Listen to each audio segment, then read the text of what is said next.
Donc, bonsoir à toutes et à tous. Merci à vous de vous être déplacés jusqu'à Callac pour certains, parce que je vois que tout le monde n'est pas de Callac ce soir. Et donc, nous avons le plaisir aujourd'hui, pour nous présenter la SIC donc, de l'Arban, nous avons le plaisir d'avoir son directeur, M. Stéphane Grasser, qui est avec nous, Dorian du CAUE et M. Christophe Govny, directeur du CAUE, qui est là aussi. C'est eux qui vont piloter la réunion. Moi, je vous fais juste un petit accueil, un petit rappel peut-être pour ceux qui ne le connaissent pas de Callac. Callac, c'est un chef-lieu de canton, une commune d'environ 2300 habitants, qui a été labellisée donc, petite ville de demain. C'est quelque chose d'important pour nous et on souhaite profiter de cette aubaine pour tenter de mettre beaucoup de choses en place à Callac. Nous avons un projet donc, sur Callac qui fait un peu parler de lui. Donc c'est l'arrivée du fonds de dotation Merci pour la création du village Horizon. Et donc avant de faire quoi que ce soit, on a souhaité donc s'approcher donc de la SIC de l'Arban, d'une SEM aussi, pour voir comment une collectivité comme Callac pourrait piloter des projets comme ça sur la réhabilitation des habitants, des maisons vacantes, de grands bâtiments vacants, d'anciennes écoles et des choses comme ça. Donc pour porter des projets comme ça, il faut être accompagné, et tant qu'à être accompagné, peut-être créer une association qui pourrait, elle, autrement que nous. Donc nous, on peut avoir, en tant que collectivité, on peut avoir des aides publiques, des subventions publiques, mais on ne peut pas avoir des accompagnements privés. Le fonds de dotation Merci, c'est une société, c'est une association privée, et donc on sent qu'il est préférable pour nous de partir avec une SIC ou avec une SEM pour pouvoir, donc ce sont des sociétés d'économie mixtes plus ou moins, donc ils peuvent recevoir, elles, donc des fonds publics et des fonds privés. Voilà, et c'est pour ça qu'on leur a fait appel ce soir, et je remercie M. Grasser d'être venu nous présenter sa SIC, et je vais lui laisser la parole, ou bien à Christophe, je ne sais pas si tu... Dorian peut-être alors. Voilà, merci.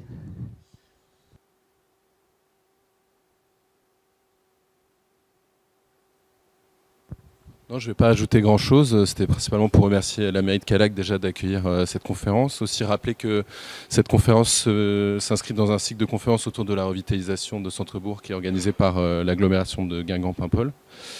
Et bien sûr, remercier M. Grasser qui nous vient du Limousin, donc qui a fait un long trajet jusqu'à nous.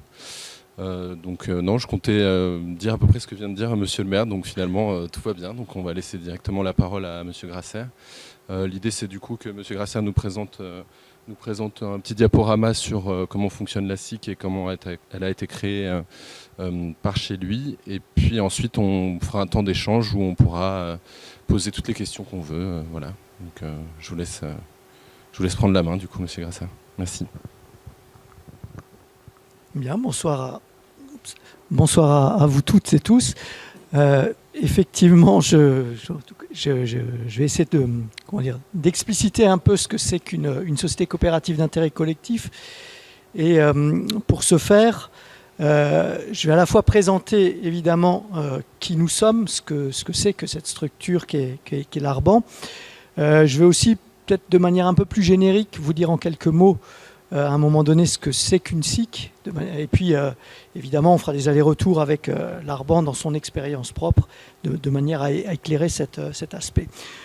L'idée, c'est bien entendu ici qu'à l'issue de cette présentation, on puisse échanger à partir d'éventuelles questions, éventuelles ou certaines, j'espère, questions que vous aurez à me poser. En l'occurrence, peut-être juste pour démarrer un petit point de situation, vous dire d'où je viens. Le Limousin, c'est relativement éloigné de la Bretagne, ça n'empêche que vous connaissez peut-être.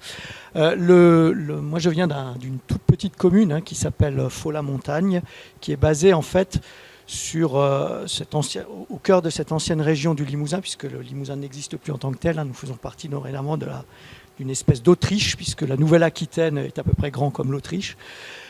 Et la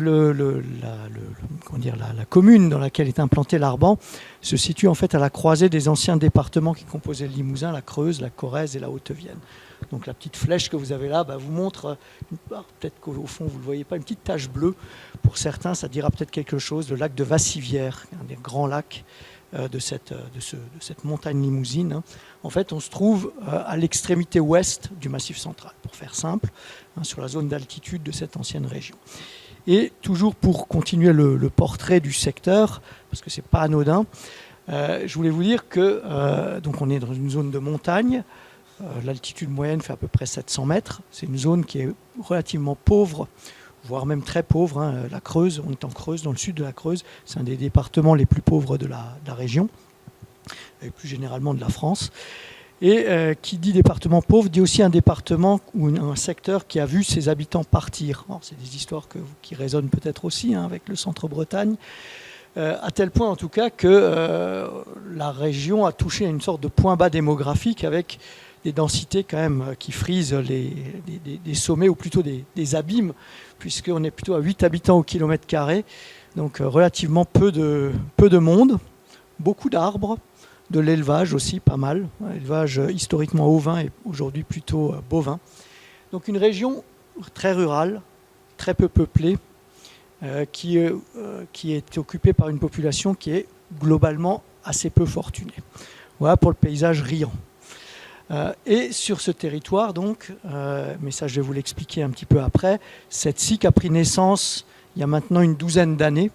L'Arban, en tant que société coopérative d'intérêt collectif, existe depuis 2010, suite à une petite phase préalable de préfiguration sous forme associative. Donc on est né en tant que tel en 2008.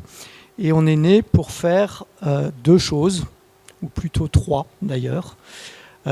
C'est-à-dire que l'Arban, aujourd'hui, c'est une entreprise, ça je préciserai tout ça après, qui est à la fois une sorte d'agence d'urbanisme locale. On travaille sur des projets d'urbanisme, on aide des collectivités, essentiellement des toutes petites collectivités, ça va de 70 habitants. Pour les plus grandes avec lesquelles on a travaillé, on est plutôt à 1200 habitants. Donc vous voyez, on est vraiment sur des petites collectivités. Et on les aide à réfléchir à des questions de redynamisation. Comment je fais pour faire revivre mon cœur de bourg? Comment je fais pour réoccuper mes bâtis vacants, etc., etc. Et puis on travaille aussi sur des projets un peu plus opérationnels, comme la mise en place d'éco-quartiers ou d'éco-hameaux. À côté de ce travail en matière d'urbanisme, on a une autre casquette, et je développerai peut-être plus ça aujourd'hui d'ailleurs, c'est une casquette d'opérateur immobilier. L'Arban achète des biens, achète des bâtiments pour les faire revivre, soit pour y faire du logement, soit pour y faire des lieux de vie, d'animation, ce qu'on appellera communément des tiers-lieux. On a un dernier volet d'activité que je n'ai pas noté là, mais qui est un peu d'un autre registre, mais qui résonne avec ce que j'ai dit précédemment, c'est qu'on est aussi un outil d'ingénierie au service des particuliers ou de collectifs associatifs pour réfléchir, pour les aider à mener à bien des projets immobiliers. On fait ce qu'on appelle de l'accompagnement à l'autoréhabilitation. On avait d'ailleurs à l'origine rencontré les Compagnons Bâtisseurs Bretagne pour commencer à nous outiller sur ces questions-là. Et aujourd'hui, on a développé pas mal cette dimension d'accompagnement à l'autoréhabilitation. On aide des gens en fait à rénover par eux-mêmes leur logement. Et puis on aide des collectifs à investir du patrimoine. Alors quand je dis on les aide, c'est qu'on les accompagne à la fois dans la définition du programme immobilier, qu'est-ce qu'on fait dans ce bâtiment, combien ça peut nous coûter, et puis comment on vient faire vivre ces bâtiments, sous quelle forme juridique, avec quels acteurs dans la boucle, etc. etc. Donc ça, ce sont un peu nos activités. Donc avant d'en venir à ce que nous faisons de manière un peu plus détaillée, je voulais faire un petit focus, un petit point sur ce que c'est que de manière générique une SIC, une société coopérative d'intérêt collectif. Ça me paraissait important de faire cela pour qu'on ait à peu près le même langage sur le sujet. Alors, quand on parle de SIC, d'évidence, on s'inscrit dans un registre qui est celui de l'entrepreneuriat. Une SIC, c'est une entreprise, à la base. Qui dit entreprise dit d'ailleurs que c'est une structure qui a un projet qui, économiquement, doit être viable. Chaque année, nous, quand on prépare notre assemblée générale, on a un commissaire aux comptes avec qui on discute, on regarde ce qui tient debout, ce qui ne tient pas debout. Et évidemment, il est important qu'à l'issue de nos exercices, on dégage un minimum de résultats positifs. On a cette exigence. On est une entreprise qui produit quelque chose, qui est amenée de fait à le vendre, même si ce quelque chose, c'est pas n'importe quoi pour le coup. Et c'est en ça que là, on commence à déflorer un peu plus ce que c'est qu'une SIC. C'est une entreprise qui réunit des gens autour d'un projet commun avec une dimension d'utilité sociale, d'intérêt collectif. C'est-à-dire que c'est une entreprise qui a vocation à répondre à des besoins identifiés sur son territoire, qui sont des besoins souvent qui ne dégagent pas, ou qui ne dégagent pas une lucrativité importante, et qui visent plutôt à répondre à des attentes d'intérêt général, d'intérêt collectif. Et c'est une entreprise, d'ailleurs, ces entreprises sont inscrites dans le champ de ce qu'on appelle l'économie sociale et solidaire, l'ESS. Et à ce titre, ce sont des entreprises qui ont une gestion désintéressée. C'est-à-dire que les résultats que l'on fabrique, que l'on crée, les bénéfices que l'on fait, sont, pour la très grande majorité d'entre eux, ils ne sont pas distribués. Ils vont dans les réserves de l'entreprise pour conforter le projet. Donc une SIC, c'est une entreprise avec une vocation d'utilité sociale, avec une gestion désintéressée et qui fonctionne sur le principe coopératif. Le principe coopératif, c'est quoi? Vous savez que dans par exemple, une société anonyme, celui qui a le pouvoir, c'est celui qui a le plus d'actions. Eh bien, dans une société coopérative, le pouvoir, il est réparti tout autrement. Que vous ayez 1000 ou une part sociale, on ne parle pas d'action, mais de part sociale, eh bien, on a le même pouvoir. C'est un homme, une voix, le principe coopératif. Donc ça aussi, c'est quelque chose d'important. Ça rebat les cartes du point de vue de la gouvernance, du point de vue de la décision. Donc une entreprise qui s'appuie sur un principe de fonds coopératif et qui s'appuie sur une logique de multisociétariat. Ça aussi, vous le verrez dans l'exemple de l'Arban, c'est pas anodin, et c'est même essentiel. Multisociétariat, ça veut dire quoi? Ça veut dire que tout type de personne physique ou morale peut intégrer une société coopérative d'intérêt collectif. Vous pouvez avoir dans une SIC des gens, vous et moi. Vous pouvez avoir des associations, des entreprises, des collectivités qui sont actionnaires, sociétaires de ces entreprises. Et qui chacune arrive à la fois pour partager le projet commun de cette entreprise, mais aussi avec des attentes qui lui sont singulières, qui lui sont propres. Quand dans l'Arban, vous avez des entreprises du bâtiment qui sont devenues sociétaires, c'est parce qu'elles attendent de nous qu'on travaille sur d'autres manières de rénover le bâti, en utilisant par exemple des écomatériaux. Quand vous avez une collectivité qui rentre dans l'Arban, elle va plutôt attendre qu'on travaille sur ces questions ou ces dimensions propres d'utilité sociale, qu'on intervienne auprès des publics les plus en difficulté du territoire, autour de la rénovation thermique. Donc il y a à chaque fois, et ça c'est important à avoir à l'esprit, une sorte de double entrée dans ces SIC, quelle qu'elle soit, avec des attentes singulières et puis le partage d'un projet commun. Et avec, donc je le disais, c'est très important, et vous verrez là aussi au travers du témoignage de l'Arban proprement dit, cette notion de multisociétariat ou plutôt d'ouverture du capital à tout type de personnes physiques et morales. Et puis, je le disais donc précédemment, elle poursuit un objectif d'intérêt collectif, d'utilité sociale. Je ne vais pas y revenir. Donc, voilà un peu ce que c'est qu'une SIC de manière générique. Alors, vous comprendrez à travers ce propos que c'est un objet, entre guillemets, qui est relativement complexe, une SIC, au sens où on va agréger dans un même outil, l'entreprise est un outil, on va agréger des acteurs qui peuvent avoir des attentes un petit peu différentes, et puis surtout qui ont des cultures assez différentes entre une collectivité, ça c'était pas mon diaporama ça, entre une collectivité et une entreprise, évidemment, une entreprise du bâtiment par exemple, on ne réfléchit pas de la même façon, et pourtant il va falloir se parler, il va falloir fabriquer du commun avec ça.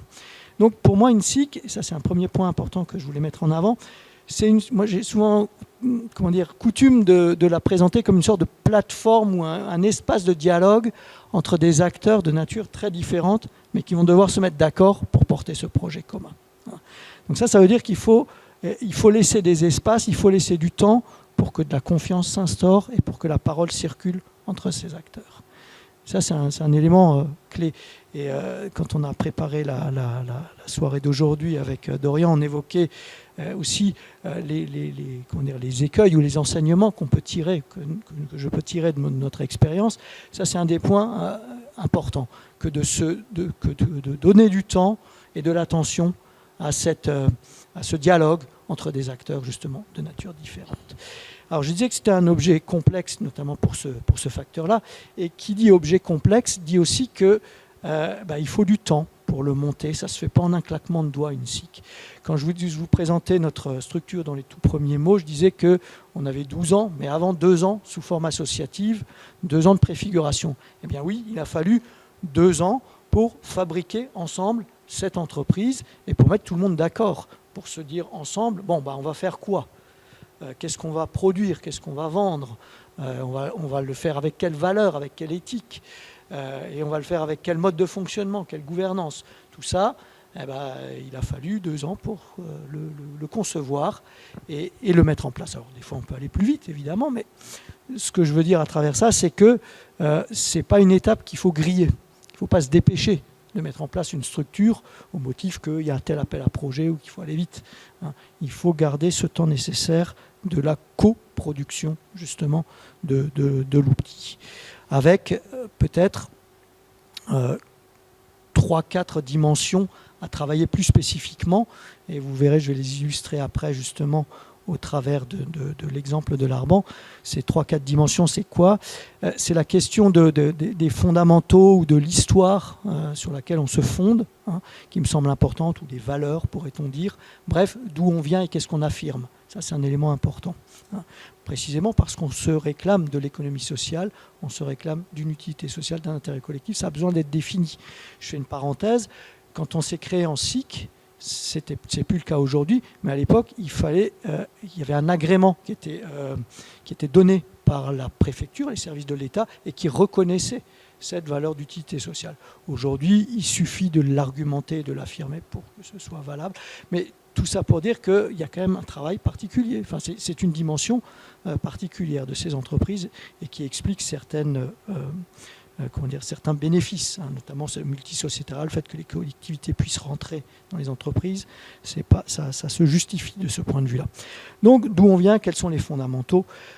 Que veut-on produire? Évidemment, qu'est-ce qu'on veut faire? Une entreprise, elle va produire quelque chose, un service ou un bien. Quel est-il? Il va falloir le définir. Avec qui on fait tout ça? C'est la question du multisociétariat. On fait rentrer qui dans cette boucle, dans cette entreprise? Là, c'est important de passer du temps là-dessus, parce que ça va asseoir. Oui.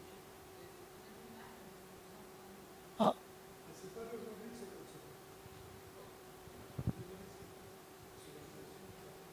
Je sais pas. C'est une façon gentille qui est de me dire qu'il faut que je parle plus fort. Alors, je ne sais pas si je peux pas lâcher le micro apparemment parce que c'est enregistré. Je vais parler plus fort alors. Bon. Je vais lui donner une caisse de résonance un peu plus importante. Donc je disais, d'où est-ce qu'on vient? Quels sont les fondamentaux? Qu'est-ce qu'on veut produire? Et j'en arrivais à avec qui on veut faire tout ça. Puisque je parlais de multisociétariat, à un moment donné, ce qui se joue dans la production de cette SIC, c'est comment on l'ancre quelque part et avec qui, justement, sur qui on s'appuie, avec qui on travaille pour lui donner de la consistance. Et puis, enfin, évidemment, comment est-ce qu'on fait cela? C'est-à-dire avec quels organes de fonctionnement, quelle forme juridique? Une SIC, ça peut être une société anonyme, ça peut être une société anonyme à responsabilité limitée, ça peut être une société par action simplifiée, il y a plusieurs formules. Et donc, il faut le définir. Donc, de ce point de vue-là, comment est-ce qu'on s'y est pris? Hop, je reviens en arrière. Déjà, pourquoi on est parti sur la constitution de cette société? Ça, c'est un peu les fondamentaux, les valeurs qui me paraissaient importantes de rappeler. En l'occurrence, quand j'ai présenté le territoire précédemment, je vous ai dit qu'on est sur un territoire très rural, dépeuplé, pauvre. Je n'ai pas dit que historiquement c'était un territoire aussi qui s'était tourné vers la question de l'accueil de nouveaux arrivants. Et ça, c'est important. De longue date, de très longue date même, ce territoire s'est dit, si on veut continuer à exister, il faut qu'on soit ouvert à des gens qui veulent venir s'installer. Et ça tombait plutôt bien, il y avait des gens qui voulaient venir s'installer. Et il y en a de plus en plus. Vous devez vivre ça aussi hein, en espace rural ici. Il y a des flux d'installation. Si ce n'est que ces flux-là, eh bien, ou plutôt les personnes qui composaient ces flux, rencontraient un certain nombre de difficultés. Et en particulier, la difficulté d'accès au logement. Sur la zone sur laquelle on se situe, c'est paradoxal. Vous avez plein de maisons qui ont des volets fermés. Et pourtant, on a du mal à se loger. Bon, je ne vais pas détailler le pourquoi de la chose. Toujours est-il que des personnes élues, bénévoles associatifs, qui travaillaient sur ces questions de l'accueil se sont dit si à un moment donné on n'intervient pas sur cette dimension, on aura beau porter des valeurs d'ouverture, etc., on va buter. Donc il faut qu'on bosse sur cette question de l'accueil et du logement en lien avec l'accueil. Il faut, autrement dit, qu'on crée un outil qui nous permette d'agir sur le bâti. Et ça, c'est quelque part la matrice, un des fondamentaux de l'Arban, travailler sur la remise en vie du bâti. Mais on ne veut pas le faire n'importe comment. C'est une région, alors peut-être comme ici, mais qui a été très marquée par les questions de communisme rural. La zone sur laquelle je me situe, c'est une région qui a été très marquée par la résistance. C'est une région qui a été très marquée par des valeurs de gauche en général, qui aujourd'hui est très marquée par une attention à l'écologie, etc. Ce n'est pas étonnant que la commune dans laquelle on a pris naissance, finalement, soit une des communes du Limousin qui était dans laquelle vous trouvez le plus d'entreprises de l'économie sociale.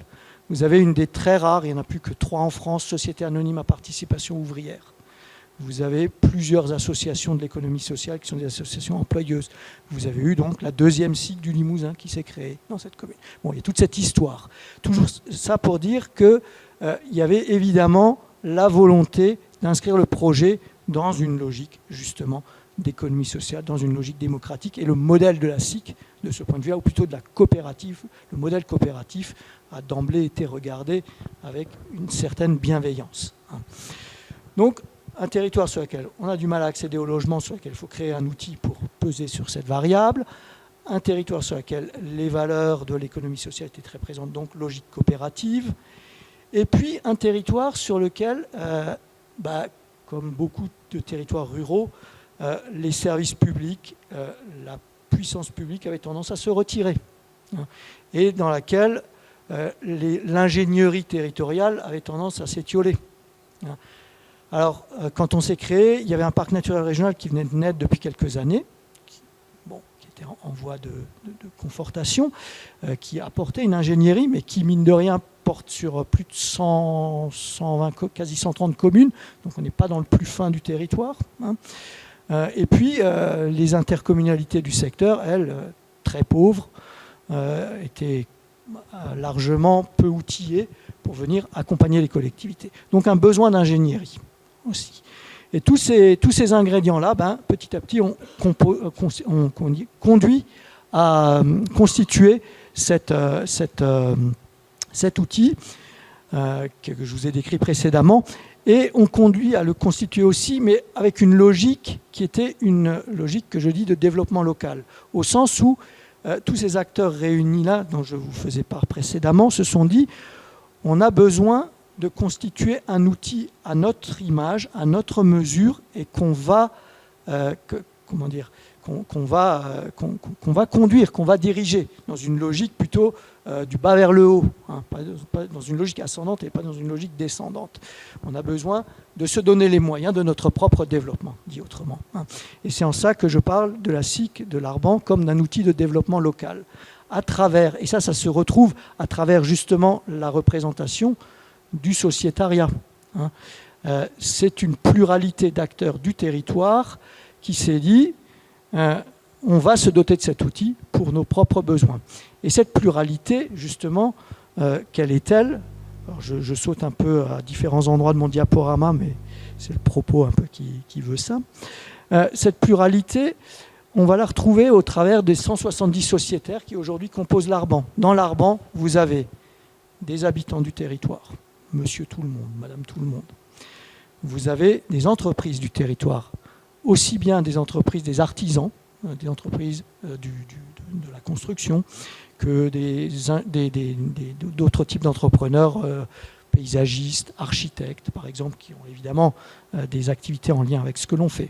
Vous avez donc le tissu économique qui est présent, les habitants, donc les citoyens, des associations, donc une autre composante évidemment qui fait vivre ce territoire, des collectivités locales.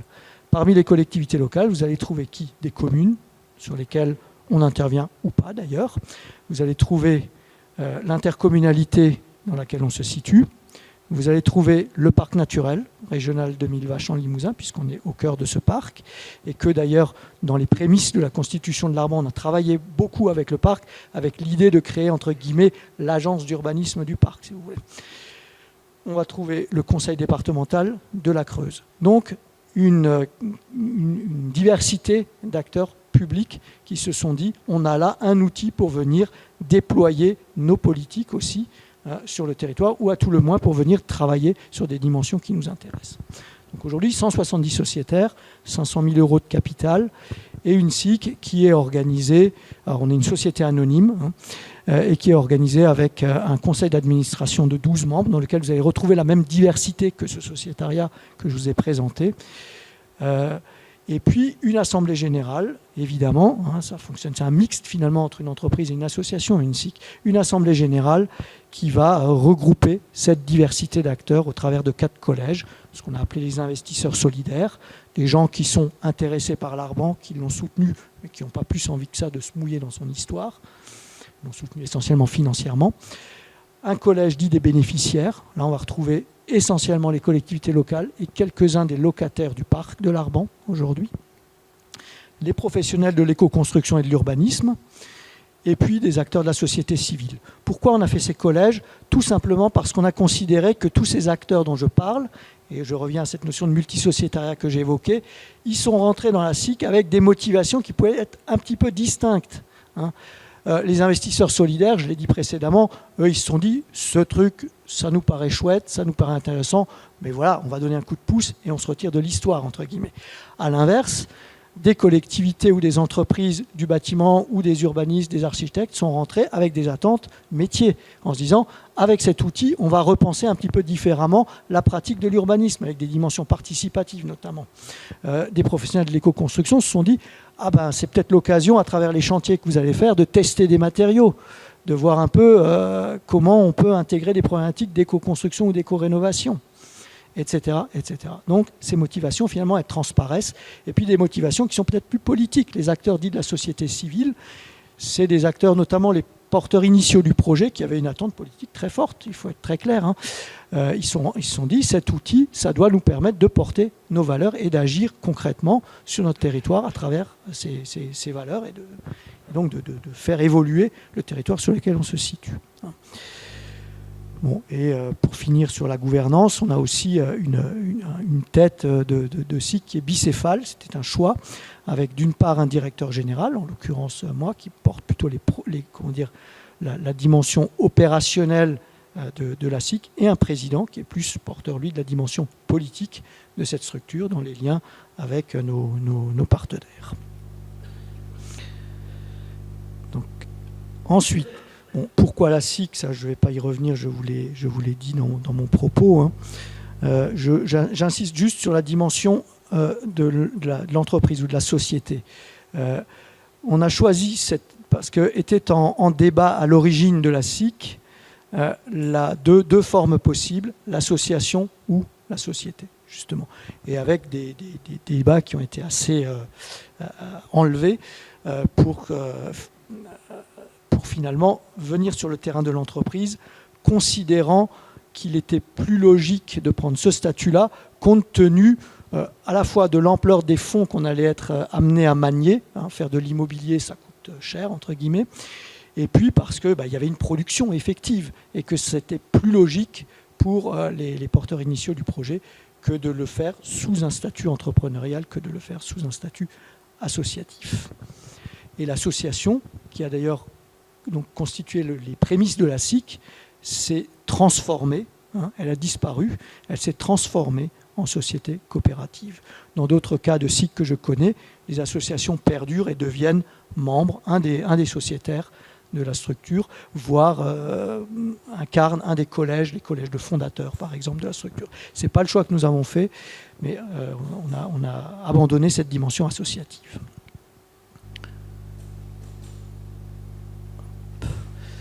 Alors je voulais aussi, avant qu'on ait peut-être un échange sur cet exemple que je vous décris, peut-être vous montrer en quelques photos ce que l'on fait concrètement et qui va résonner avec les problématiques justement de redynamisation des espaces ruraux. Je vous disais qu'une des tâches que l'on porte, c'est justement les études de redynamisation de bourgs. Simplement, ce qui m'importait, c'est de vous montrer la dimension un peu singulière avec laquelle on le fait. Parce que des bureaux d'études, il y en a pléthore, et ce n'est pas tellement de faire des études d'urbanisme qui est original, c'est plutôt la manière dont on le fait. Et cette manière, justement, elle résonne avec la dimension SIC. Une des valeurs, et je le disais, qui nous singularise, c'est le fait de systématiquement travailler avec les personnes concernées par les projets qu'on met en œuvre ou qu'on accompagne. Et quand je dis les personnes, si on parle de projets, par exemple, de redynamisation de bourgs, donc on est souvent sollicité dans le cadre de marchés par des collectivités. Donc les personnes, ça va être qui? Ça va être des élus. Ça va être éventuellement des services de l'État ou de collectivités. Mais pour nous, les personnes, c'est aussi les gens, les habitants, les citoyens. Et c'est peut-être ça une des singularités de l'Arban.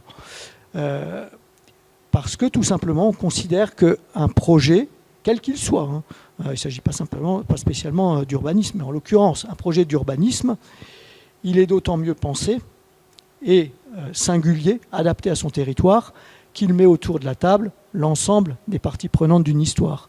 Un citoyen, pour nous, a son mot à dire sur le devenir de l'espace dans lequel il vit au quotidien.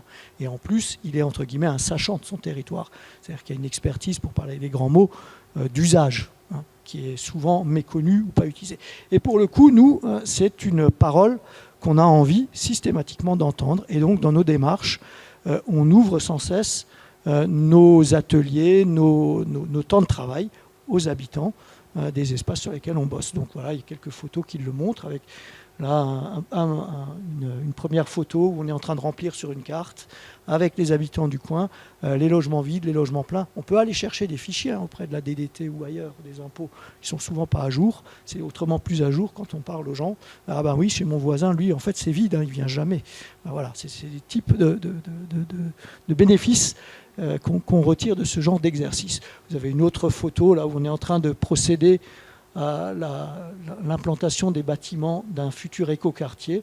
Eh ben, on le fait avec de la rubalise et avec les habitants du coin, etc., pour voir si ça résonne avec ce qu'ils imaginent être cet écoquartier. On utilise des outils simples, des Legos, des bouts de ficelle, etc. Voilà, parce que c'est tout simplement des outils que tout un chacun on sait manipuler. Voilà. Je voulais dire ça parce que précisément, il me semble qu'une SIC est capable assez aisément d'incarner ce genre de valeurs, et peut-être plus qu'une entreprise qui a un but strictement lucratif, en tout cas. D'ailleurs, je ne l'ai pas dit, mais l'Arban, ce n'est pas un acronyme. L'Arban, c'est de l'occitan, et en l'occurrence, ça veut dire un chantier collectif au service du bien commun. Bon, et ben voilà, vous avez là la définition de la manière dont on regarde les choses. Pour nous, l'Arban, c'est un outil collectif au service du bien commun. Et on le décline de manière régulière dans la manière d'agir. Alors, autre type de projet qu'on a porté avec notre autre casquette d'opérateur immobilier, eh bien, vous avez là deux petites illustrations d'un lieu qui est ce qu'on appelle un tiers-lieu.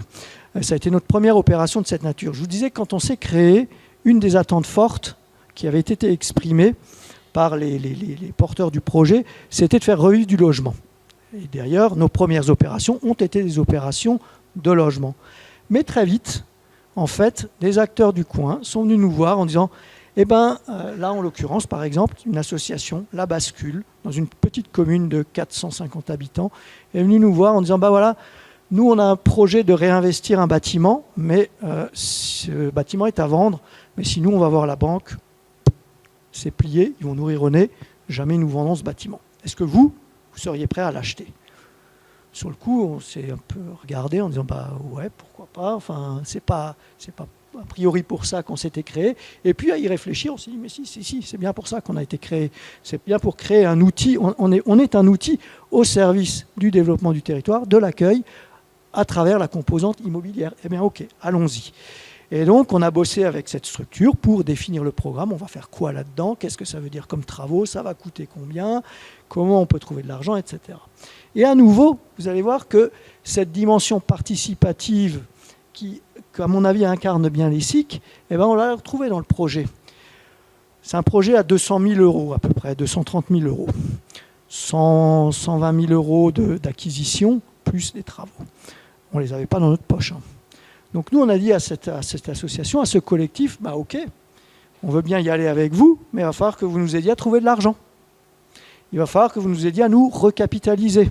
Parce que si on cherche tout cet argent qu'il nous faut chez une banque, malgré la modicité des taux d'intérêt, les loyers qu'on va vous sortir, vous serez incapable de les payer. Parce qu'évidemment, ces associations, elles n'ont pas le sou. Donc souvent, on est sur des loyers minimes. Donc, cherchez de l'argent auprès de vos connaissances, auprès de vos familles, etc. Faites en sorte que ces personnes prennent des parts sociales dans l'Arban, bref, fabriquent du capital, et avec ça, on complétera avec un emprunt. Et puis, et ça résonne avec votre expérience à Calac, on s'est aussi appuyé sur un fonds de dotation. Mais c'est un fonds de dotation qu'on a créé localement, pour le coup. C'est peut-être ça la différence. Il était créé d'ailleurs depuis quelques années. Quand ça avait été créé, on s'est dit, tiens, c'est une manière de faire de l'impôt volontaire sur le territoire et puis de s'en servir. Et donc, on s'est appuyé aussi sur ce fonds de dotation en disant aux gens, faites des dons à ce fonds de dotation. Si vous avez cette chance, vous pourrez défiscaliser. Et puis, c'est le fonds de dotation qui, avec cet argent, va prendre des parts dans l'Arban. Et donc, on a réuni comme ça 50% du total de la somme, et donc le reste, on allait le chercher auprès d'une banque pour compléter le financement du projet. Et ça a donné un lieu qui, maintenant, depuis 6 ans, 7 ans, tourne sur cette petite commune dans laquelle il n'y avait plus d'épicerie, elle venait de fermer, l'épicerie-bar venait de fermer, il n'y avait pas d'autres lieux de vie, et il y avait, c'est ce que nous avait dit une étude d'urbanisme qu'on avait animée en amont, un vrai besoin de recréer un cœur, de recréer un lieu où les gens puissent se croiser. Eh bien, voilà un exemple donc de travail. Et je ne l'ai pas dit, mais je vois que je l'ai mis sur ma diapo, c'est pas anodin non plus. Dans la mise en œuvre des travaux, et ça on le réitère à chacune de nos opérations, ça aussi ça fait partie de la participation, on dit à ces collectifs, ok, donc aidez-nous à chercher de l'argent, mais d'autre part, si c'est possible, si vous en avez le temps et l'énergie et que ça ne vient pas empiéter sur votre projet associatif, venez filer un coup de main pour faire les travaux. Je vous disais que dans une partie de notre activité consiste à accompagner des gens dans le cadre de ce qu'on appelle l'auto-réhabilitation accompagnée, donc à accompagner les gens à faire des travaux. Ça veut dire qu'en interne, au sein de l'équipe, moi j'ai des collègues qui sont d'anciens artisans et qui ont un savoir-faire dans ce domaine-là et qui sont susceptibles d'accompagner des gens pour la mise en œuvre de travaux de rénovation. Et c'est ce qu'on a fait. Et ça aussi, ça vient rendre possible des opérations qui sinon, financièrement, seraient assez lourdes à porter et à mettre en œuvre, ou en tout cas avec des coûts de sortie qui sont difficilement assumables pour des petites assos. Donc ça c'est la photo du lieu, c'était une ancienne gendarmerie qui avait été transformée en logement, un très grand logement pour une personne, vous imaginez qu'elle n'avait pas besoin de tout ça, et donc on a racheté, qui a été transformé maintenant en lieu de vie. Là-dedans il y a une brasserie associative, il y a un marché couvert l'hiver, il y a des salles d'animation avec des assos qui se réunissent, des petits concerts de temps en temps. Il y a un logement, on met systématiquement des logements pour garder cette logique aussi qu'on avait, et puis parce que ça apporte de la rentabilité à l'opération, il faut le dire aussi. Et puis vous avez une personne qui fait de la cueillette, transformation de plantes et qui est naturopathe, qui a son cabinet là-dedans, et puis un espace de travail partagé, un espace de coworking en bon français. Dernière opération que je voulais vous montrer, une opération de logement. Là, on est dans le bourg dans lequel on se trouve, Faux-la-Montagne, 2 vieilles bicoques vides depuis 30 ans, à gauche là, de la photo. La communauté de communes et la commune viennent nous voir en disant ce serait bien que vous les achetiez. Ça ne coûte pas grand-chose. L'une plus l'autre, 30 000 balles. Bon, on était au début de notre histoire, on n'a pas beaucoup réfléchi, on a dit oui, d'accord, on les achète. On s'est retrouvé avec un bien pendant 7 ans, vide, qui nous coûtait, qui ne rapportait rien. Mais pourquoi ? Parce que sur cette base-là, c'était quand même pas une sollicitation qui était tombée du ciel. La commune nous a dit, nous, on a un souci avec les personnes âgées qui vivent dans des hameaux dispersés. L'hiver, il y a des difficultés de circulation, il y a de la neige, il fait froid, ils sont dans des grandes maisons. Ça serait bien de pouvoir, le cas échéant, quand elles le désirent, ramener ces gens sur le cœur du bourg, auprès des services. Il y a une pharmacie à 10 mètres, il y a la mairie pas loin, des services, etc. Donc, ça serait bien que vous rachetiez ça pour y faire du logement adapté à des personnes âgées ou en perte de mobilité. Bon, on a mis 5-6 ans à monter le projet, surtout à l'équilibrer financièrement, et c'est passé notamment par la destruction partielle d'un des deux bâtiments qui était vraiment impossible à rénover. Là, la photo, elle date d'il y a quelques mois. Là, on est en train de terminer le programme. On va le mettre en vie d'ici l'été. Donc là, on est vraiment sur notre cœur historique, on va dire, de métier. Investir du bâti vacant en cœur de bourg, le faire revivre, et à partir de là, permettre à des gens de rester sur le territoire ou de venir s'y installer. Donc voilà un peu ce que c'est l'Arban, voilà un peu comment ça fonctionne. J'avais un dernier point, un dernier propos avant l'échange qui m'avait été demandé, c'est de dire, en termes de retour d'expérience, qu'est-ce que vous pourriez nous dire ? Bon, il y a déjà un certain nombre de choses que je vous ai livrées oralement, mais je voulais juste revenir peut-être sur quelques points qui me semblent importants. Le premier, je crois l'avoir énoncé, mais c'était la nécessité de prendre du temps pour construire la confiance. Vous avez vu que ce genre de projet, c'est des projets qui supposent l'agrégation d'une grande diversité d'acteurs au sein d'un même objet. Et bien la confiance entre ces acteurs, ou tout simplement le fait de parler la même langue, entre guillemets, ça ne se fabrique pas en un coup de cuillère à peau, il faut du temps. Il y a un deuxième enseignement, il peut paraître paradoxal, c'est que mine de rien, il y a une forme de défiance qui existe à l'égard de ce type d'entreprise, et notamment de la part des collectivités. C'est pas un objet qui est facile d'appropriation pour une collectivité locale. Je ne compte plus les fois où on nous a dit « Ah oui, mais alors si on rentre dans la SIC, mais on ne peut plus vous passer des marchés, alors, parce qu'on va être jugé parti dans cette histoire. » Non, pas du tout. C'est tout à fait légal.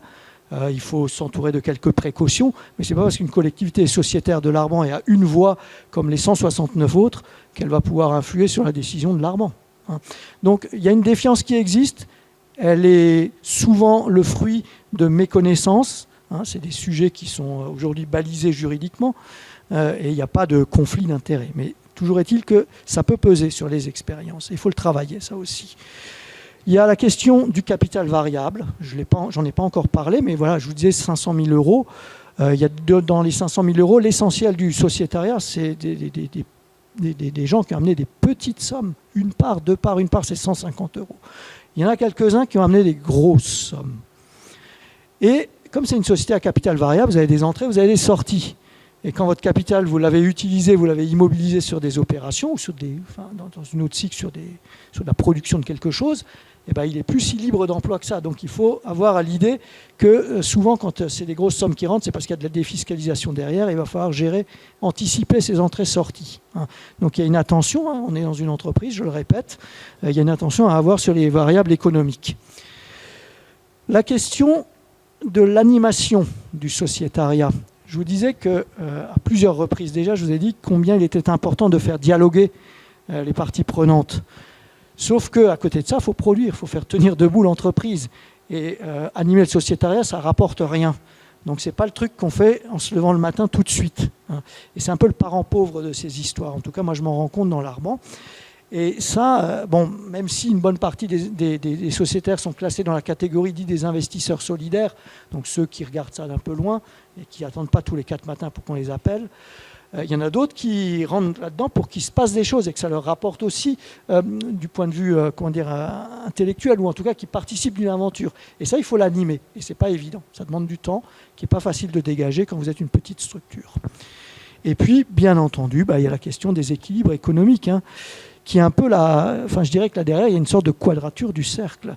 C'est-à-dire qu'on dit que ce sont des sociétés qui doivent poursuivre un intérêt collectif, une utilité sociale. Ça veut dire souvent travailler avec des bénéficiaires qui n'ont pas les poches bien pleines et à qui on ne va pas vendre quelque chose de façon très onéreuse.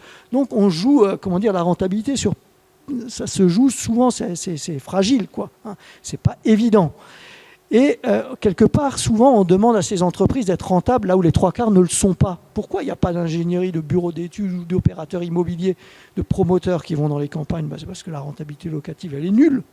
Hein. Et nous, on doit la faire, la rentabilité locative, puisqu'on doit dégager quand même des résultats positifs. Hein. Donc ça se fait par des méthodes un peu innovantes ou alternatives, etc. Mais ce n'est pas toujours facile. Hein. Et ça, il faut aussi l'avoir en tête. Donc ça demande un soin particulier que de travailler cette dimension économique, parce que précisément, ces entreprises, ce type d'entreprise, elle part quand même avec un certain nombre de handicaps quelque part. C'est-à-dire que c'est sur souvent des marchés qui sont des non-marchés, hein, sur lesquels on agit. Alors ça peut aussi se traiter par, on pourrait dire, et c'était l'idée qu'on avait à l'origine, par de la subvention d'intérêt général ou d'utilité sociale, on pourrait dire. Nous, on avait dans notre modèle économique dit, chaque année, on évalue à peu près 10 000 € une subvention d'équilibre pour pouvoir faire du vrai travail d'utilité sociale, entre guillemets, passer plus de temps, etc. Bon, on n'a jamais touché 1 centime d'euro d'utilité sociale. C'est comme ça. Mais toujours est-il qu'il y a peut-être des territoires, enfin je sais qu'il y a des sites qui ont d'autres types de relations avec leur collectivité, peut-être sur des territoires plus riches, il peut y avoir aussi des aides et des appuis qui sont apportés. Toujours est-il que, en tout cas, cette dimension, et c'était par là que je voulais en terminer, elle est importante. Il y a une vraie attention à porter à cette construction de l'équilibre de l'objet économique proprement parlé. C'est là qu'on n'est pas dans une association avec des subventions qui tombent régulièrement. On est bien sur une entreprise qui doit trouver les moyens de son équilibre. Voilà, je vais peut-être des questions à partir de là. Merci beaucoup. On va pas faire passer le micro parce que du coup, comme on enregistre pour pouvoir avoir les traces des questions aussi, donc si vous avez des questions, je vais faire passer le micro.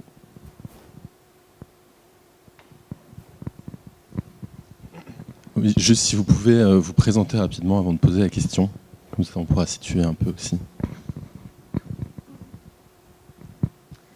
Donc, Mélanie Vette, coordinatrice de la mission revitalisation à l'agglomération. Oui, juste 2 questions. Vous n'êtes pas rentré dans le détail des compétences des salariés. Enfin, vous avez évoqué les artisans. Est-ce que vous pouvez nous dire plus précisément quelles compétences vous proposez aux collectivités, aux associations?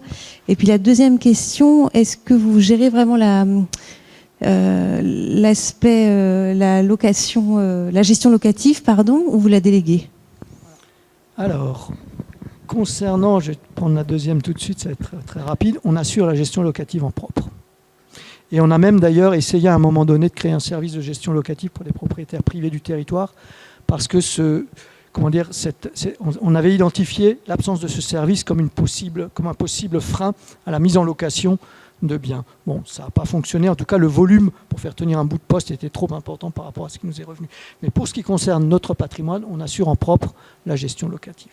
Aujourd'hui, on a une dizaine de biens. C'est gérable. Quand on en aura 30, on reverra peut-être la chose. Concernant les compétences dont on dispose en interne à l'Arban. Alors, on est 6 salariés aujourd'hui. Il y a une personne qu'on a recrutée récemment en tant qu'urbaniste. À l'origine, c'est moi qui assurais le volet urbanisme. La SIC prenant de l'importance, je me suis dégagé de ces tâches pour aller sur d'autres choses. Donc, on a une urbaniste qui est présente au sein de l'Arban à mi-temps. On a 2 personnes qui viennent du monde de l'entreprise, qui étaient des artisans.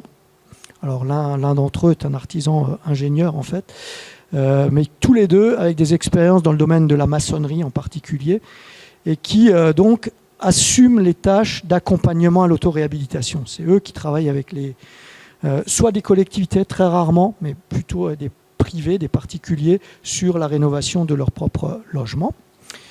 Et l'une de ces 2 personnes, d'ailleurs, a été recrutée pour développer ce qu'on appelle l'accompagnement à l'autoréhabilitation très sociale.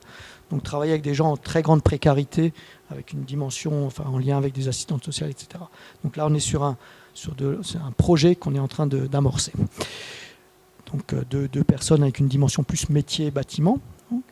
Une 3e personne qui est sur un autre dispositif lié à l'habitat, qui c'est un dispositif qui existe au niveau national, qui s'appelle Dorémy, qui a été lancé, initié à l'époque, il y a quelques années dans la Drôme, et qui aujourd'hui a une extension nationale. Il s'agit en fait de faire ce qu'on appelle la rénovation globale thermique performante, donc prendre une maison, la rénover dans son ensemble, et surtout travailler en amont le financement de ces projets qui peuvent être lourds lorsqu'on s'adresse à des personnes qui n'ont pas tellement d'argent. Donc, lui, il a plutôt un profil d'ingénieur à la base.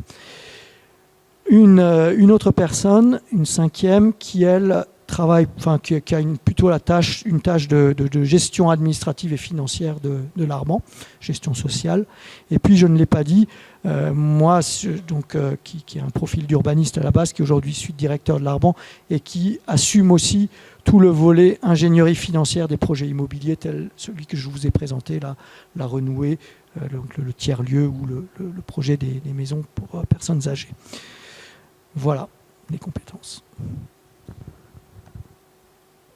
Alors, une question ? Oui, bonsoir. Donc, je suis de Calac. J'ai travaillé à Calac depuis 1971 et j'étais au comité de la gare pour les fêtes. J'étais au comité des commerçants, au bureau du comité des commerçants. Et une chose qui m'avait frappé, j'avais jamais entendu, c'est pendant le confinement, qu'on parlait du bourg de Calac. Et ça, j'ai réagi, j'ai été voir un ancien adjoint au maire, pas ceci, mais c'est pareil, ça ne change rien. J'ai été le voir et puis j'ai dit, mais c'est drôle quand même que maintenant on parle du bourg de Calac. Et la question, ça ne me plaisait pas, bien sûr que ça ne me plaisait pas. Ça ne me plaît pas quand on est dans une ville en breton, on dit Caer Galac. Je suis désolé, j'ai appris ça et c'est comme ça. Maintenant, pourquoi parler du bourg ? Je devine pourquoi. Parce qu'en parlant de bourg, est-ce qu'on est aidé plus facilement, financièrement parlant, que si c'est une ville ? Alors là, je ne maîtrise pas toutes les subtilités locales. Vous ne comprenez pas ma question. Vous ne comprenez pas ma question. Oui, ben voilà, c'est ça. Bon, bien sûr, nous, on a eu à Calac 3500 habitants. Ça, c'est sûr. Aujourd'hui, on est à 2003 ou 2004. Mais pourquoi aujourd'hui on parle du bourg alors que quand vous allez dans un village, il y a 11 communes, dont Calac sur le canton. Et Calac est un canton. Calac est un canton. Alors pourquoi parler du bourg ? Alors une autre chose que j'avais dit donc à la personne en question, là, qui était au conseil, nous, quand on fait une quinzaine commerciale, on en fait 2 d'ailleurs, on était les meilleurs dans toute la région. Est-ce que vous croyez qu'on fait une quinzaine commerciale dans un bourg ? Je vais juste un peu répondre, Yvon. Tu sais, au jour d'aujourd'hui, dans le langage administratif, les petites villes comme la ville de Calac, on considère que c'est une ville. Bon, voilà, dans le langage administratif, on est arrivé à un bourg, c'est le centre-bourg qu'ils appellent. Moi aussi, ça me vexe un peu le centre-bourg de Calac, mais moi, ça m'a bon, frappé, hein, voilà. vrai. Aujourd'hui, on est une ville. En plus, on est un chef-lieu de canton et non pas de 11 communes, mais de 28 communes. Oui, ça, je sais, d'accord. Mais est-ce que ça a permis, peut-être, si tu veux, d'aider plus facilement ? Non, je ne pense pas. Non. Là. Oui, mais si c'est pas moi qui pose la question, là. Non. Je ne suis pas le seul à penser comme ça, quoi. Mais comme souvent, je suis le seul à ouvrir ma... Enfin, bref. Et... la preuve, on a reçu la labellisation Petite Ville de demain. De ce fait-là, nous sommes une ville, tu vois. D'accord. Et on est reconnu au niveau de l'agglo, au niveau de l'État, on est reconnu comme une ville. Petite ville de demain. Oui, moi ce que je voulais juste dire, mais c'est peut-être... Enfin, je voulais juste ajouter une chose, mais je ne sais pas si je vais répondre à votre interrogation. Mais ce que moi j'entends, en tout cas à travers la notion de bourg, et qui me paraît intéressant, c'est qu'on reconnaît qu'à un moment donné, il y a des petites centralités qui ont du sens. C'est-à-dire que pendant longtemps, on a raisonné en disant il faut des... Enfin, vous voyez bien comment ça se passe de manière générale à l'échelle nationale avec ces notions de ce qu'on appelle des métropoles, des villes qui drainent, etc. Et puis là, on est en train de commencer à regarder les choses un petit peu différemment en disant il y a des petits points d'appui de la vie et il ne faut pas les négliger, ces petits points. Et le bourg, quelque part, c'est ça. C'est l'endroit où, à un moment donné, à une petite échelle, on va trouver un minimum de services, où on va réinventer un peu de services. Quand je vous parlais de l'exemple, là, dans la petite commune, là, ce lieu-là que je vous ai décrit, Alors nous, on parle de bourg aussi, mais c'est une autre façon d'approcher dans la région. On parle des bourgs et des villages, le centre, le chef-lieu, enfin le centre et puis les hameaux. Et bien, ce bourg, c'était un chef-lieu de canton, 400 habitants. Eh bien, à une époque, il y avait plein de services. Vous aviez, je ne sais pas combien de cafés, vous aviez boucherie, tas de trucs. Et puis, il y a quelques années, il n'y avait plus rien. La poste venait de fermer, l'épicerie s'était cassée la figure, etc., etc., etc. Et quelque part, à travers le fait de se dire on a besoin de réfléchir sur notre bourg, qu'est-ce que les gens disaient? On a besoin de recréer de la vie. On a besoin de recréer des lieux où il se passe des trucs et on peut se croiser. Et ça, il faut un peu de densité pour ça. Et le bourg, il raconte ça. Une autre question. Moi, j'en avais une aussi pour rebondir rapidement sur la question de la gestion locative. Je me demandais si vos locations sont ad vitam aeternam ou est-ce que vous mettez en place des baux réels solidaires, si vous avez une relation avec une gestion du droit d'usage aussi de ces bâtiments et l'équilibre, comment il se fait? Est-ce que c'est pour rembourser seulement l'investissement ou est-ce que vous allez plus loin derrière vu que vous êtes une société? Alors, on est un peu jeune, donc on ne s'est pas encore tellement posé les questions du devenir. Mais nos baux sont tous des baux locatifs classiques.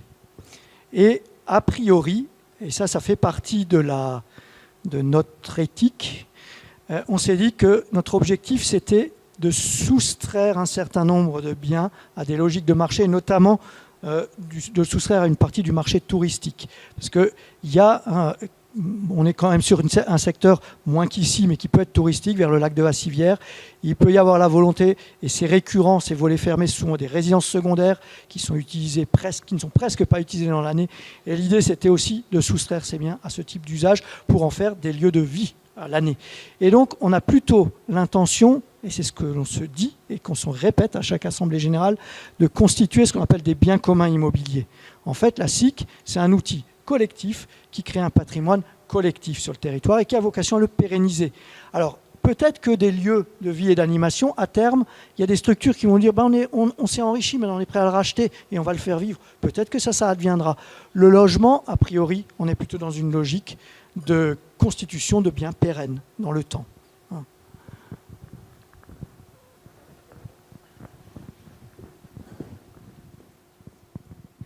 Daphné Manon, chargée de mission à l'ADES Ouest Côte d'Armor, donc ADES, Association de développement de l'économie sociale et solidaire. On accompagne notamment le projet D2 à Calac, pour ceux qui suivent le projet. Moi, je me demandais par rapport à vos relations avec la collectivité, parce que vous êtes soumis aussi aux politiques publiques. Vous avez dit que la structure était un outil pour permettre aux collectivités de diffuser un peu leurs politiques publiques. Vous, quels moyens vous avez, quel espace de dialogue vous avez avec la collectivité? Est-ce que vous avez connu aussi des freins au niveau juridique et urbanistique? Tout dépend un peu des collectivités dont on parle. Si on parle de l'intercommunalité sur laquelle on se situe et qui est sociétaire de l'Arban, c'est une intercommunalité qui a connu un très gros accident financier il y a quelques années. Donc aujourd'hui, on a des relations qui sont à peu près cordiales, mais il n'y a pas de moyens ou quasi pas de moyens en face. Toujours est-il que le projet Dorémy dont je parlais, c'est-à-dire ce projet-là de rénovation globale performante et thermique des bâtiments, eh bien, c'est un projet qui est porté par cette collectivité, qui est allée chercher des fonds à l'Europe, etc., et qui nous a passé finalement un marché pour le mettre en œuvre. Donc on a une relation, par exemple, de partenariat, pourrait-on dire, même si on est dans le cadre de prestations. C'est une prestation un peu particulière, puisqu'on a apporté le projet, ils l'ont validé, mis en œuvre. Donc une relation qu'on va dire cordiale et d'égalité. Si on parle du parc naturel régional, on a connu quelques vicissitudes avec lui. On a eu des temps initiaux très féconds, avec un travail vraiment riche en concertation pour penser l'objet SIC et ses dimensions, notamment en matière d'urbanisme et d'aménagement. Bon, il y a des gens qui ont changé, il y a des élus qui ont changé. Aujourd'hui, les relations sont un petit peu plus ténues, on va dire. Si on parle du département, petit à petit, on est en train de nouer des partenariats de travail avec le département, notamment sur la question de l'accompagnement à l'autoréhabilitation. Le département s'est doté d'une cellule habitat en propre, enfin c'est un GIP, et porte lui-même, donc à travers cet outil, un certain nombre de dimensions Habitat, mais sur des aspects un peu particuliers, comme l'autoréhabilitation accompagnée qui ne maîtrise pas. Eh ben, on est en train de nouer un partenariat de travail, le département disant écoutez, portez ça, on vous épaule, y compris potentiellement financièrement, pour que vous déployiez un certain nombre de services. Ce n'est pas nous qui allons le faire, on ne saura pas le faire. Donc voilà, ça dépend un peu des collectivités, mais peu ou prou, avec le temps qui passe et avec une confiance qui s'instaure, on commence à avoir des relations de travail assez intéressantes. Il a fallu le construire aussi dans le temps parce qu'on est sur un territoire très connoté politiquement, très marqué à gauche. Le département n'est pas marqué à gauche, par exemple. On peut être regardé parfois avec une certaine circonspection, mais petit à petit, par l'action que l'on mène, et qui n'est pas une action politicienne, eh bien, il y a de la confiance aussi qui se crée, du dialogue qui se crée, et on arrive à avancer avec les collectivités.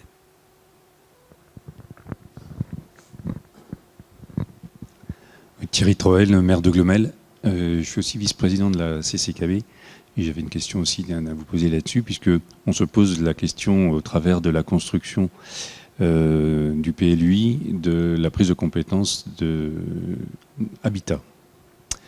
Donc, mais c'est plutôt en tant que maire de Glomel que je voulais vous interroger. C'est-à-dire que la SCIC, on voit bien comment ça fonctionne. On en a créé une sur le territoire avec l'abattoir de Rostronin.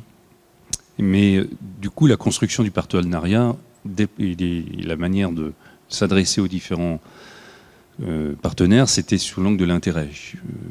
Et donc, évidemment, à la fois les bouchers y avaient intérêt, les agriculteurs y avaient intérêt, la communauté de communes s'interrogeait, mais finalement a fini par avancer. Si nous choisissions à l'échelle de notre commune de construire une structure telle que la vôtre, la question qu'on se pose, c'est comment convaincre les différentes collectivités de l'utilité d'une démarche locale, et surtout, est-ce qu'elle ne vient pas en concurrence avec d'autres organismes, comme les bâtisseurs sociaux par exemple, dans lesquels, par exemple, le département va déjà financer et considérera peut-être que, par hypothèse en tout cas, que les missions sont remplies par ailleurs. Donc, comment on fait pour convaincre les collectivités de l'intérêt d'une démarche aussi locale ? Sachant que nous, si on ne fait rien sur notre commune, il y a 150 maisons vides sur 500, 600 à peu près, et que dans cette démarche précise d'accueil de nouveaux arrivants, il y a une forme de course de vitesse, parce qu'il faut les fixer sur le territoire, sinon ils vont ailleurs, quoi. Et je n'ai pas la recette magique pour engager les collectivités dans l'histoire. Lorsque l'Arban s'est créé, ou plutôt une des motivations qui a présidé à la création de l'Arban, c'est précisément le déficit d'opérateurs. C'est-à-dire que le bailleur social de la Creuse, lui, il n'avait de cesse que de vendre les quelques logements qu'il possédait sur le secteur. J'ai rencontré une SIC, HLM de Haute-Corrèze, qui travaille, dont j'estimais sur un projet d'écoquartier qu'on accompagnait plutôt, qui avait du sens qu'elle puisse venir. La personne en question, la directrice de cette SIC m'a répondu qu'elle travaillait autour de Brive et de sa banlieue parce que c'était les seuls endroits où il y avait des besoins. Donc si l'Arban s'est monté, c'est précisément parce qu'il y avait un déficit d'acteurs. Donc, et d'ailleurs, petite anecdote, tout à fait au début de l'Arban, donc il y a une douzaine d'années, je suis allé rencontrer la Caisse des dépôts, à l'époque la délégation du Limousin, en leur disant, voilà, on va créer un outil, enfin je vois toute l'histoire. On se dit que ça serait intéressant que un outil comme la Caisse des dépôts, éventuellement, soutienne ou entre voir au capital de cette structure. Et la réponse qui m'avait été faite à l'époque, c'est pas la peine, il y a déjà les outils qui existent. Toujours est-il que, dans les faits, et peut-être comme chez vous, il y avait des vrais besoins qui n'étaient pas couverts. Donc, comment on a embarqué les collectivités ? Au début, on ne les a pas embarquées dans l'histoire. C'est-à-dire qu'on s'est dit, on y va. Et puis, au travers d'une première opération qu'on a réussi, ça a commencé à donner du crédit. Et puis petit à petit, il y en a d'autres qui sont arrivés. C'est comme ça qu'on a réussi à ferrer, entre guillemets, des collectivités. C'est parce qu'on avait réussi à démontrer la validité des postulats qu'on portait. Bon, alors c'est pas le plus simple, hein, et c'est pas le plus rapide. Et peut-être que s'il y a des pressions, c'est pas la voie à choisir, mais je sais pas faire autrement en tout cas.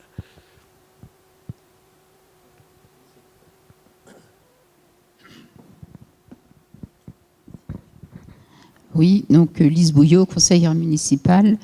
À travers votre SCIC, vous êtes donc propriétaire de bâtiments. Est-ce que la valeur de ces bâtiments rentre dans le capital et le jour où la SCIC disparaît pour X raisons, que deviennent les actifs de la société?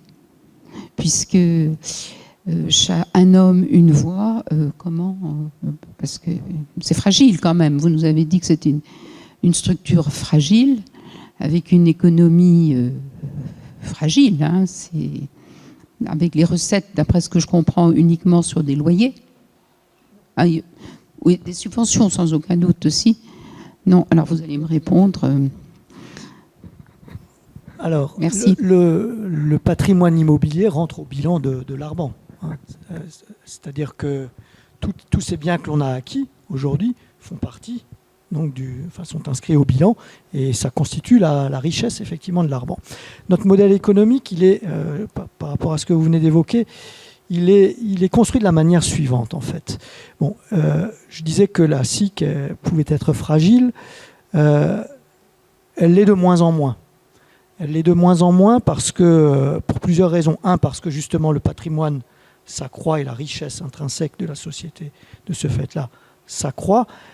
Également parce que petit à petit, la notoriété de la structure aidant, on a un certain nombre de ressources et de revenus qui en découlent. Et justement, en termes de modèle économique, comment ça fonctionne de ce point de vue-là?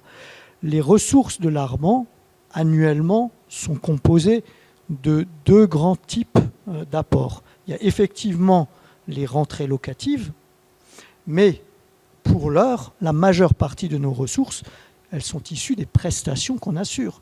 Quand on fait une étude d'urbanisme, quand on accompagne une personne sur un chantier, ça donne lieu à facturation, et c'est ça qui fait l'essentiel de nos ressources.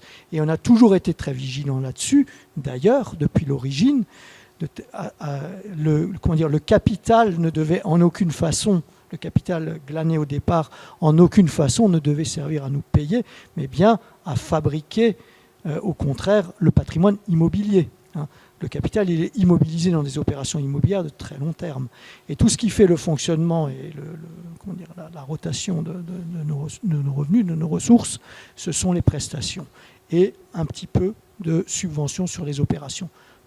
Parallèlement à ça, on n'a aucune subvention de fonctionnement. Et aujourd'hui, et juste pour finir, aujourd'hui, si pendant les premières années, il y a eu une vraie fragilité, avec d'ailleurs un exercice, le deuxième exercice sous forme de cycle qui a été lourdement déficitaire, depuis on ne fait que des exercices positifs, faiblement positifs parfois, néanmoins positifs. Donc c'est une structure qui petit à petit a gagné sa solidité. Justement, vis-à-vis de ça, j'ai une petite question.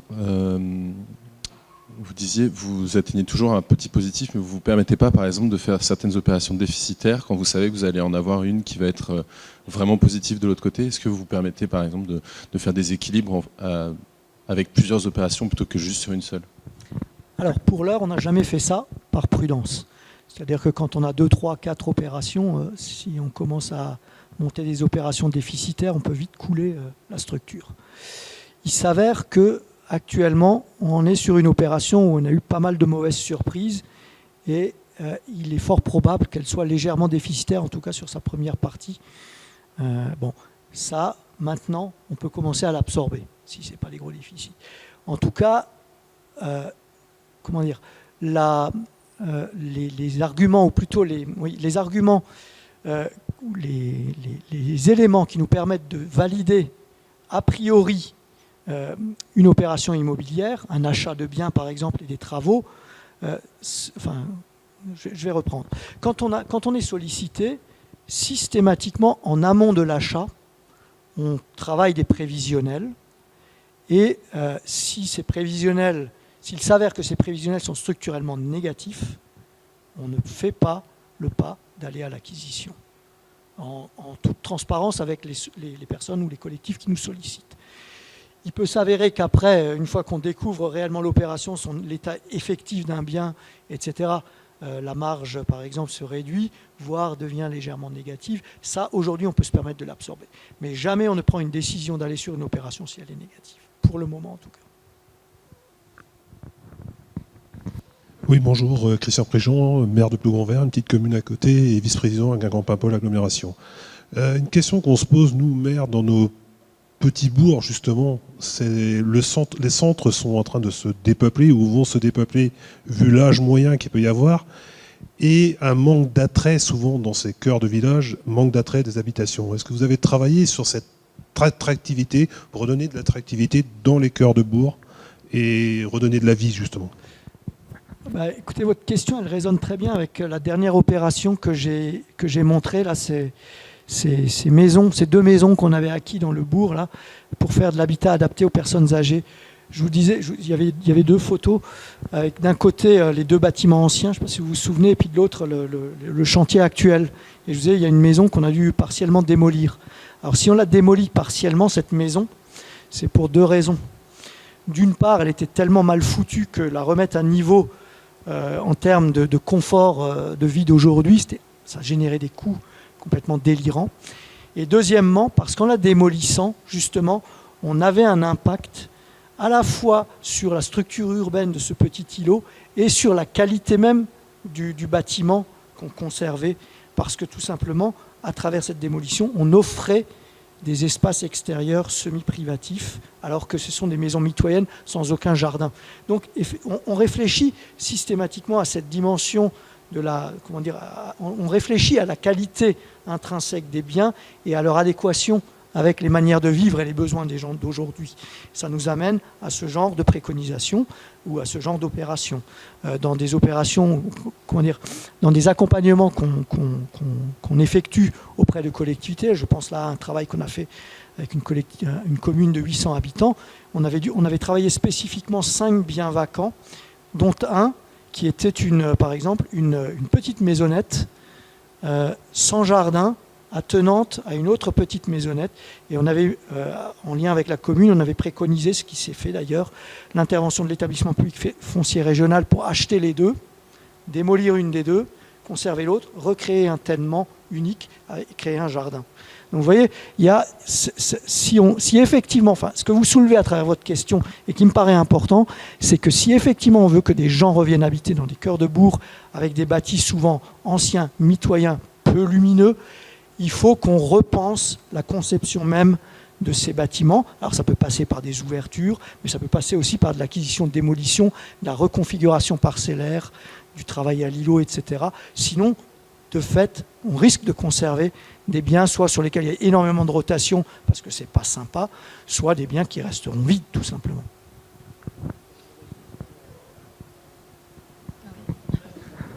Oui, bonsoir, Anne Bertrand, habitante de Calac.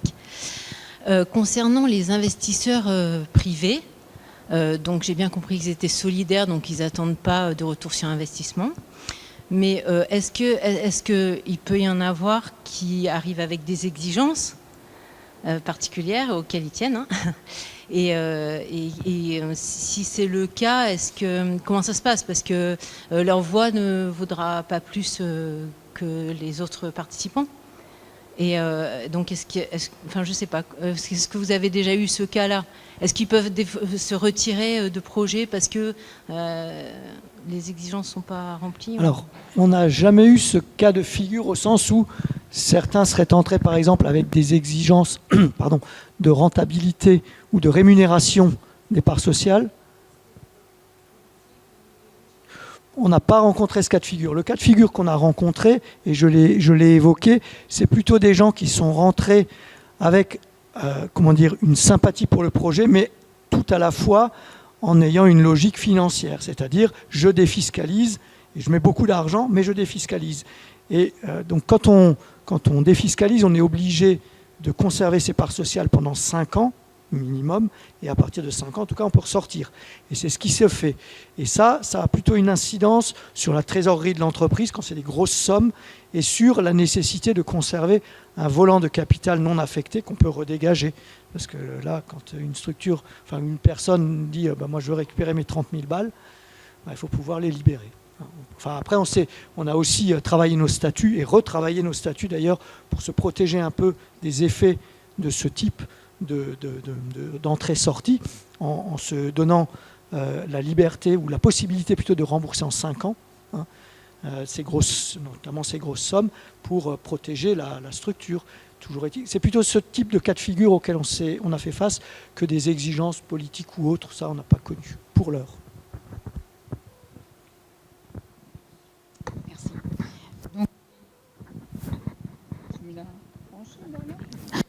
J'ai une question. Il me semble que vous avez parlé de l'établissement public foncier régional. Il a la possibilité de se substituer à la SIC pour acquérir, démolir, et avec ce que l'on connaît, nous, ici, c'est-à-dire une convention sur 7 ans, on commence à rembourser au bout de 7 ans, avec des emprunts très intéressants. Alors, non, enfin, le cas de figure que je citais, la SIC n'était pas partie prenante de l'opération immobilière concernée.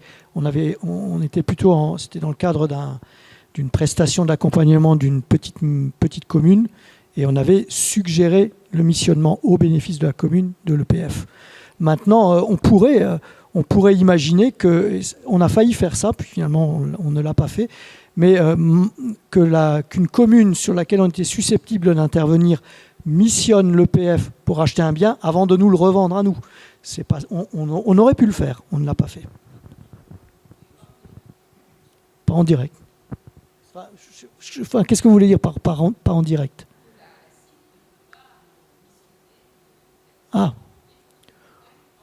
Eh ben, on pourrait solliciter l'EPF sur une opération, mais il y a toujours un jeu à 3 qui va se nouer avec la commune. Oui. L'EPF ne peut pas être une des collectivités dans la SIC, justement? L'EPF Être actionnaire dans la SIC, justement? Alors là, c'est une colle, j'en sais rien. Je ne sais pas. Parce que du coup, elle pourrait reverser directement du foncier dans la SIC. Ouais, je ne sais pas, ça me surprendrait un peu. Hein.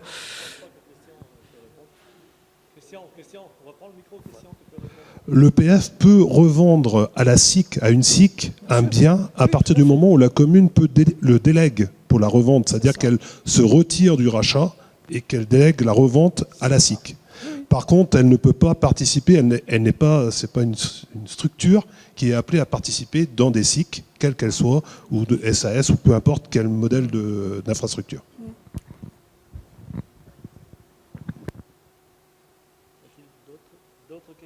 D'autres questions?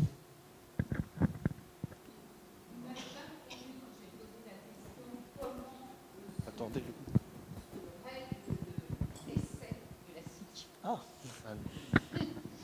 Parce que j'ai pas envisagé que la SIC puisse décéder, tout simplement. Je ne sais pas comment. Enfin, j'imagine qu'il y a un liquidateur qui doit être nommé. Je ne sais pas comment. Enfin, c'est comme un décès d'entreprise. Enfin, nous sommes une entreprise, donc comme quand une entreprise fait faillite, finalement, c'est le même processus. Il me semble qu'il s'appliquerait à une SIC qu'à quelque SA que ce soit. Ah oui. Ah ben dans ce cas, alors là, pour le coup, oui, non, d'accord. Mais dans ce cas-là, un peu comme dans le monde associatif, on est censé transférer notre patrimoine à une autre structure de l'économie sociale. Ah non, non, non. Ah non, c'est un actif impartageable. Les réserves sont impartageables. Par ailleurs, je crois, si je ne me trompe pas, qu'on trouve vos statuts sur votre site internet. Oui, effectivement. Oui, voilà, si ça vous intéresse. Et puis après, pour un certain nombre de questions, vous avez un site de la Confédération Générale des SCOP et SIC qui est assez intéressant sur ces aspects-là.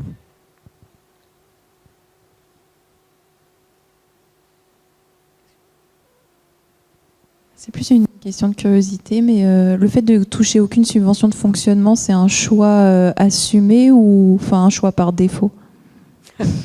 Ben non, c'est un choix par défaut. Je vous disais que dans le modèle économique qu'on avait travaillé initialement, on fléchait une sorte de subvention d'utilité sociale de l'ordre de 10 000 € annuels, qu'on n'a jamais touché parce qu'aucune collectivité de quelque nature que ce soit n'a considéré que c'était opportun ou n'en avait les moyens. Donc ce n'est pas un choix volontaire par refus de toucher à de l'argent public, par exemple, pour garder une autonomie ou que sais-je. Hein. Il y a des collectivités locales qui sont sociétaires, je l'ai dit. Donc c'est simplement que ça ne s'est pas fait. Je pense que ça ne pouvait même pas se faire parce que ce n'est pas une association. Une association peut percevoir des subventions, mais une entreprise. de la compétence économique. Oui, mais c'est une société coopérative, entreprise, en même temps, ne peut pas percevoir des subventions, je pense pas. Si, on pourrait.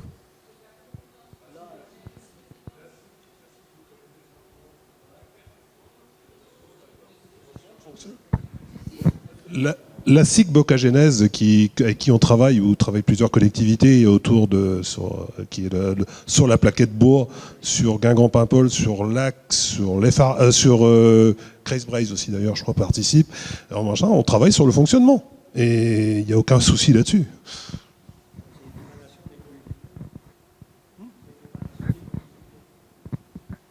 C'est une autorisation qu'on a de pouvoir subventionner, sinon on ne le ferait pas.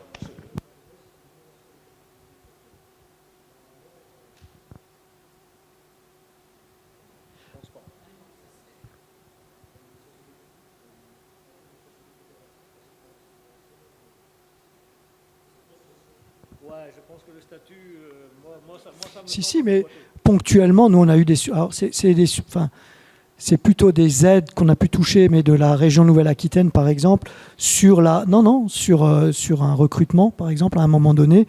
On a touché une aide dont j'ai plus l'intitulé en tête, mais liée à un poste qu'on créait. Donc, on est bien dans le registre de la subvention de fonctionnement, là.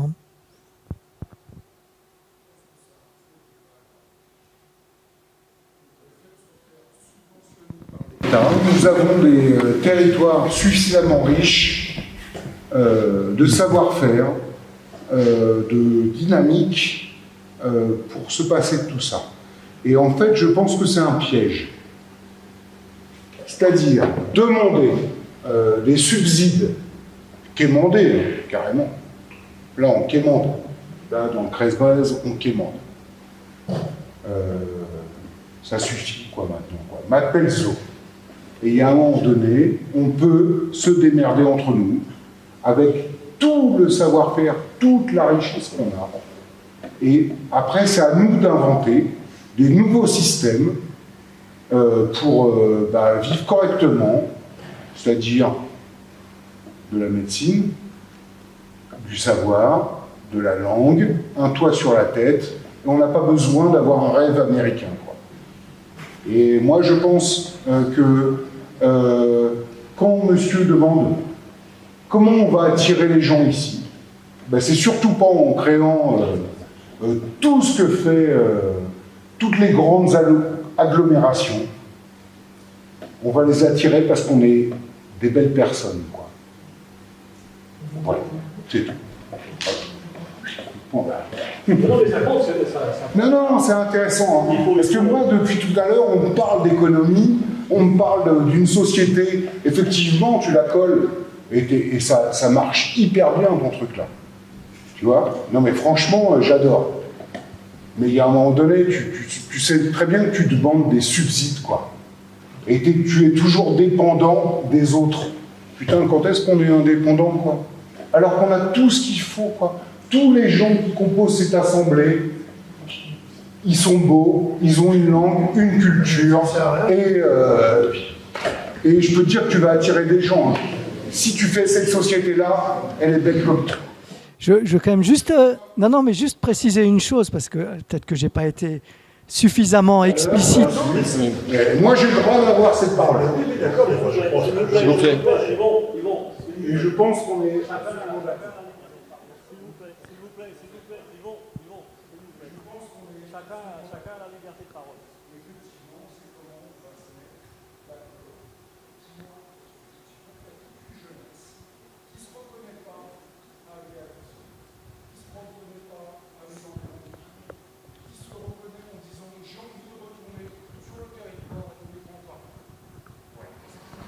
j'ai pas de solution. Je pense que vraiment, voilà.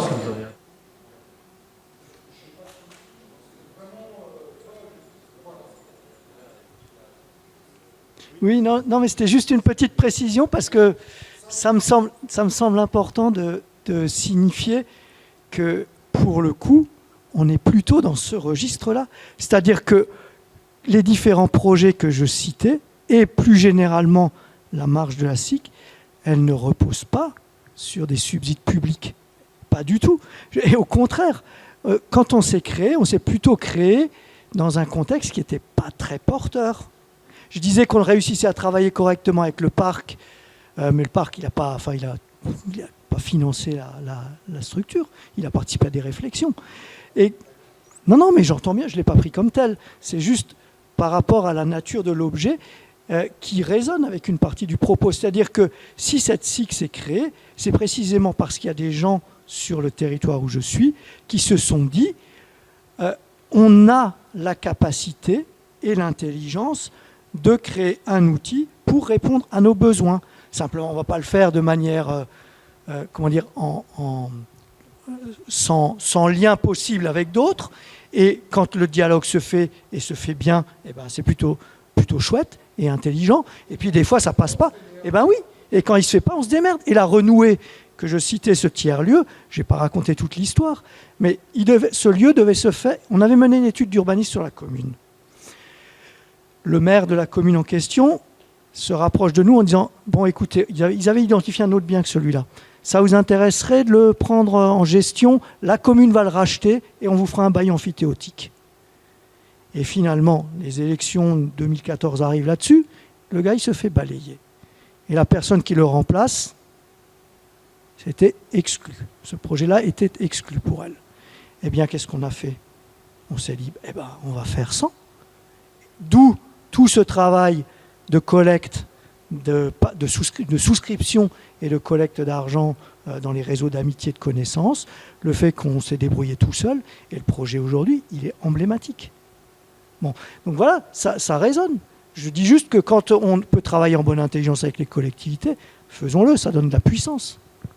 Et ça va bien plus loin. Et sinon, on fait seul, on avance.